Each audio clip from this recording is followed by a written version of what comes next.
So hey guys, আবার চলে এলাম বালিচকের সেই সেরা মোমো ট্রাই করতে। তো শুভদা, শুনলাম নাকি এখানে আনলিমিটেড স্যুপ দেওয়া হয়? এখানে আনলিমিটেড স্যুপ, চাটনি আনলিমিটেড, যে যত খুশি খেতে পারে, হোলসেল। আচ্ছা, আমার এই ভিডিও দেখে যদি তোমার কাছে আসে তাহলে তাদের জন্য কি অফার রয়েছে বলে দাও।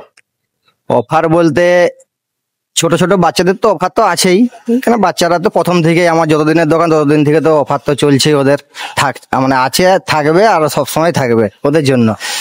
এবারে কেউ 2 প্লেট 4 প্লেট মোমো নিল, তার জন্য একটা অফার আছে, সেটা আমি প্রকাশ করে বলছি না, সেটা তো ঠিক। তোমরা সবাই শুনলে, এখানে আসলে অফারটা তোমরা এখানেই এই দোকানে এসেই পাবে। তো দেরি করছো কেন, অবশ্যই আসো, দেখা যাক এখানকার মোমো কেমন টেস্ট। তো দাদা বলো, এখানকার মোমো কেমন খেতে? খুব সুন্দর হয়েছে, তোমরা সবাই আসো, খেয়ে যাও, দারুণ এখানে খেতে, সুস্বাদু খাবার। দিদি ভাই, তুমি কিছু বলবে? তো সবাই এখানকার রিভিউ কি দিল তোমরা সবাই অবশ্যই দেখে নিয়েছো। আর সবাইকেই বলবো, সামনেই দেখতে পাচ্ছ স্বস্তিক গেস্ট হাউস, এবং তার নিচেই রয়েছে এই দাদার দোকান। দাদার নাম শুভদা। সবাই আসো, আমার তো সুপার লেগেছে, তোমরা এসে অবশ্যই ট্রাই করে যাও।